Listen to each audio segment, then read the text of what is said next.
इस काल के साहित्य की कुछ प्रमुख प्रवृत्तियां रही जो इस प्रकार से हैं। सबसे पहले आदिकालीन साहित्य की पूर्व परंपरा। जैसा कि मैं पहले भी अपने लेक्चर में आपको बता चुकी हूँ कि इसकी पृष्ठभूमि में बहुत विशाल परंपरा संस्कृत के काव्य शास्त्रीय ग्रंथों की रही है, संस्कृत साहित्य की रही है।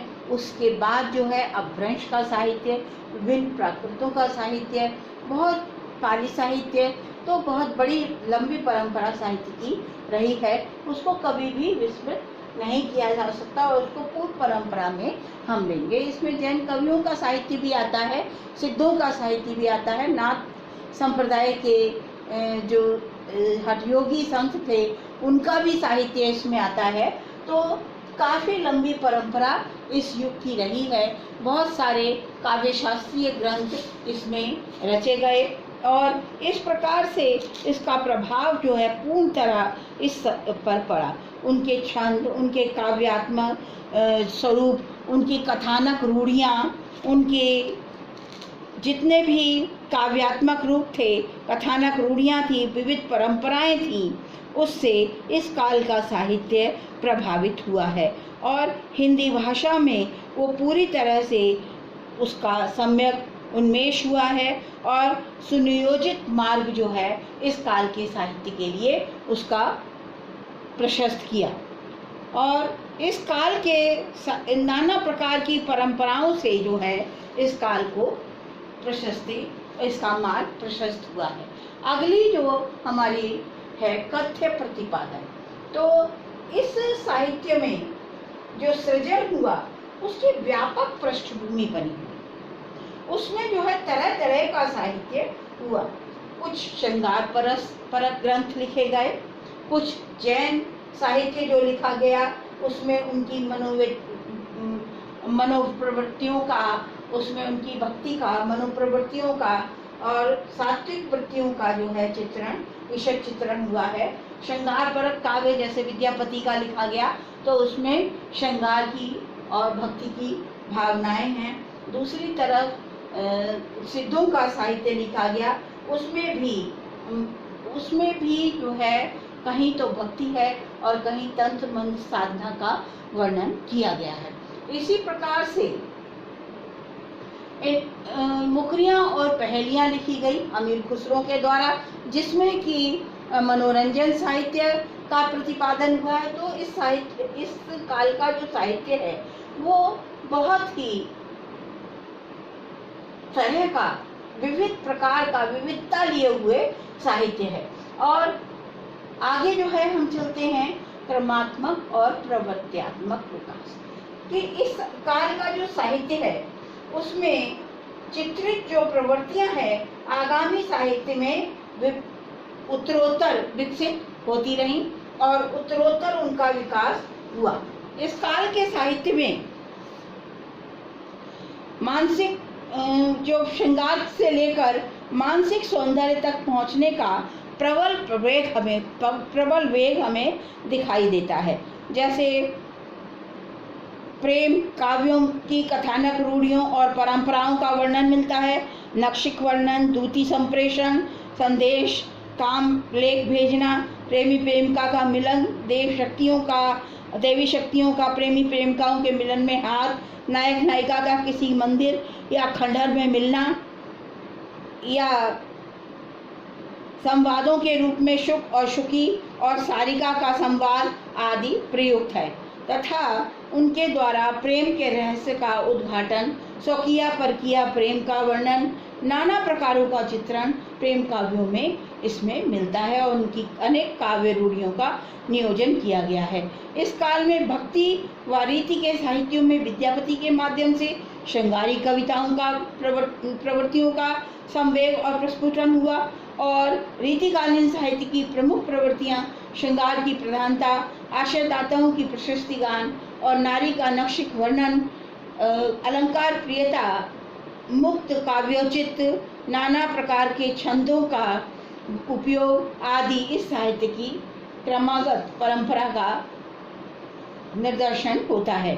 कबीर और निर्गुण संतों के साहित्य के लिए सम्यक अवधारणा के लिए आदिकाल के सिद्धों और नाथों की जो वैचारिक मान्यताएं हैं उनको हम ले सकते हैं। इसी प्रकार से हम आदिकाल के जो धार्मिक साहित्य हैं उनको भी इसमें ले सकते हैं, जो तुलसी और जायसी के सृजन प्रक्रिया में उन्होंने परोक्ष और प्रत्यक्ष रूप से बहुत प्रभाव डाला।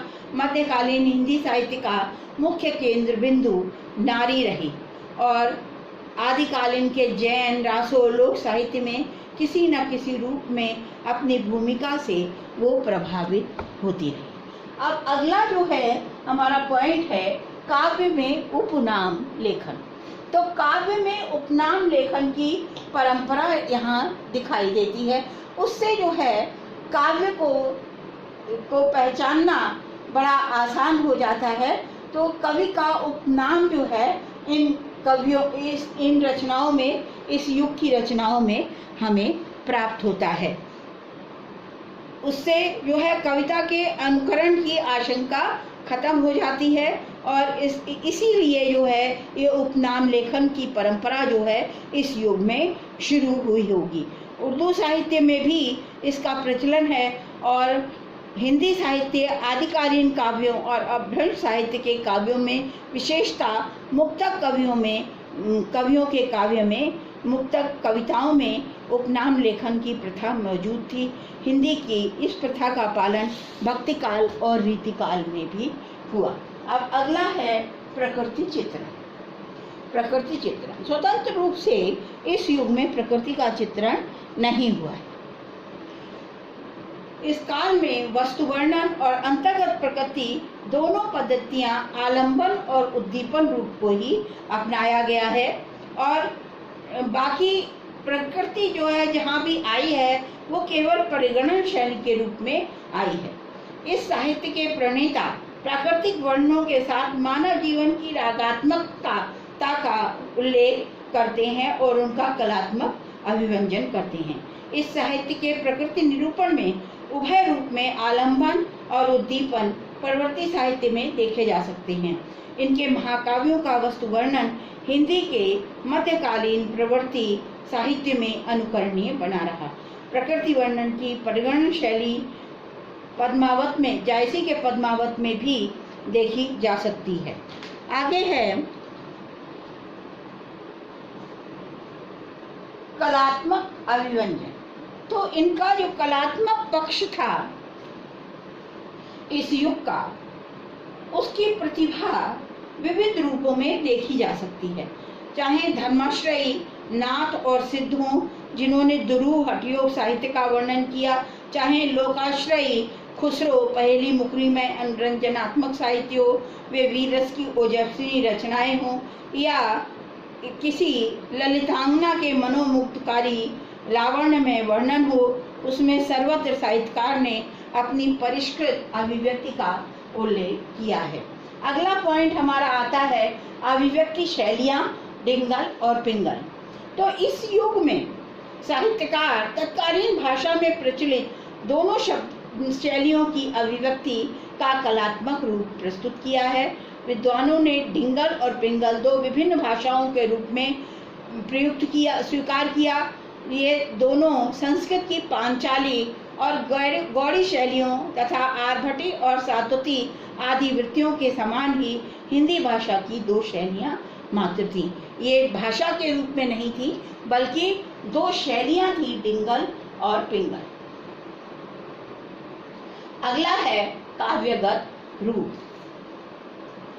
तो इस साहित्य में अनेक काव्यगत रूपों का वर्णन किया गया, जैसे चरित काव्य, मुक्ति काव्य, हठयोगात्मक रचनाएं, फुटकर पद, रासो काव्य तथा अनेक प्रकार के रूपों में इसकी अभिव्यक्ति मिली है। तत्कालीन साहित्य अपने पूर्ववर्ती और समकालीन संस्कृत और अपभ्रंश के साहित्य में प्रयुज्यमान काव्य रूप का एक वृत्त के रूप में प्राप्त हुए, जिनका विकास जो है हिंदी में समुचित दिशा में हुआ और हिंदी गद्य में अतीव विरल रूप में था।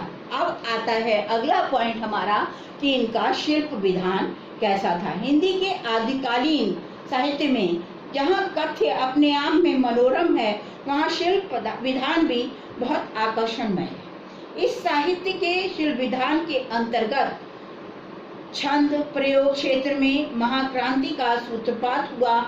इस काल के छंद प्रयोग की सबसे बड़ी उल्लेखनीय बात ये रही कि चमत्कार प्रदर्शनार्थ ये बिल्कुल भी नहीं हुआ। इसका सदुपयोग पाठक या श्रोता की बदलती हुई चित्रवृत्ति की अनुरूपता के लिए ही किया गया। छंदों का जितना विविधमुखी प्रयोग इस युग में हुआ है, उतना इसके पूर्ववर्ती युग में नहीं हुआ। विषय निश्चय ही जायसी और तुलसी आदि प्रबंध काव्यकार इस साहित्य के ऋणी रहेंगे। कथानक और काव्य रूढ़ियां, शिल्प विधान इसके महत्वपूर्ण अंग हैं। ये जो आदिकालीन कविता है, एक विशेष संस्कृति का परिचय देती है। एक विशेष संस्कृति इस कविता में परिचय मिलता है हमें। एक तरफ तो विद्यापति का श्रृंगारिक साहित्य रचा जा रहा था, भक्तिकालीन साहित्य रचा जा रहा था, जहाँ नायक नायिका भेद आदि का वर्णन था। दूसरी तरफ रासो साहित्य रचा जा रहा था, जहाँ वीर और श्रृंगार का बड़ा ही अनूठा वर्णन था। इसी तरह से एक तरफ मनोरंजनात्मक साहित्य रचा जा रहा था, जो विविधमुखी साहित्य था। दूसरी तरफ जो नाथों का साहित्य रचा जा रहा था, वो आगे कबीर और जायसी के काव्य का उपजीव्य बने। इस तरह से इस युग का जो साहित्य था, वो विविधमुखी साहित्य था, तरह तरह का साहित्य था। उसमें विभिन्न काव्य प्रवृत्तियों का पाया जाना, इसीलिए क्योंकि ये शैशवकालीन कविता है और तरह तरह की प्रवृत्तियां यहाँ जन्म ले रही थी, और आगे के युगों में उन्हीं का परिष्कृत रूप हमें देखने को मिलेगा। अब हम आगे के लेक्चर में चर्चा करेंगे चारण काव्य की विशेषता या वीर गाथाओं के विशेषता, प्रवृत्तियां या विशेषता। तो यहाँ पर मैं अपने इस लेक्चर को विराम देती हूँ। Thank you.